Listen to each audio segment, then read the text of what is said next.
የኔን ትቻለኝ ሩታ በዚህ መልኩ እርጉዝ ናት በቃ እኔ ባይኔ አይቻለኝ ያንን እስከማይ ድረስ ይሆናል ምናልባት ነገሮችን ያላመንኩትኝ አይቻለሁ አምኛለሁ በቃ እርጉዝ ናት ሩታ እና በዚህ መልኩ እሷ መሰቃየት የለባትም እኔም ቤት ላይ መግባት አለብኝ በቃ ቤት መግባት አለብኝ ሁሉ ነገር ትቻለና እንዴና ለመጨረሻ ጊዜ ነው ነግሬያቸዋለሁ ይሄንን ቪዲዮ ምሰራው ከዚህ በኋላ አታዩኝም የማንንም ህይወት አልበጠብጥም ማንንም ላይ አልመጣም ከዚህ በኋላ እና ታውቃላችሁ ኪያና ብሩክ ወንድሜን አግኝተውት ነበረ ነግሬያቸዋለሁ ወንድሜ በጣም አግሬሲቭ ነው በጣም ቁጡ ነውና እኔ እሱን ብቻዬን ማግኘት አልችልም አንዱ ጓደኛ ያለ ደውዬለት ነበርና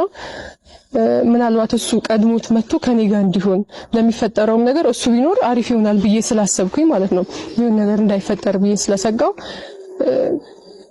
በቃ አስከፍቻለሁ እኔ ሁሉንም እናቴንም አስከፍቻለሁ አባቴንም አስከፍቻለሁ ወንድሜንም በዚህ ልክ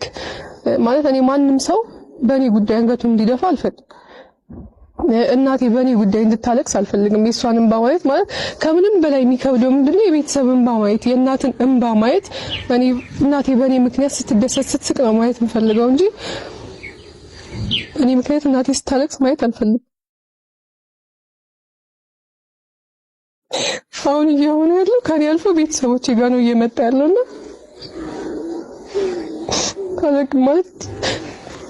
ነገሮች አይምሮአችሁን ይደፍናል እኮ ያኔ በቃ ታውሬ ነበር እኔ አዲስ አበባም ስሄድ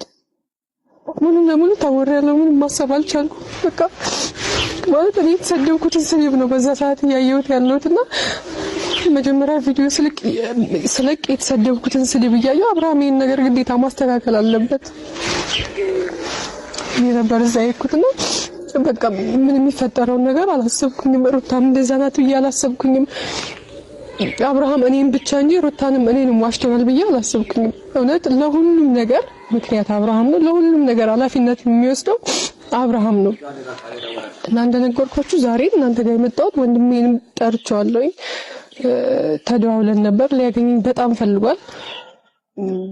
ማለት ቀላል አይደለም ያረኩትን ስህተት እያመንኩኝ ነው እኔ ስተተኛ ነኝ ቤተሰቦችን ነግቻለሁ ከኔም አልፎ ቤተሰቦች ተሰድበዋል ምናምንና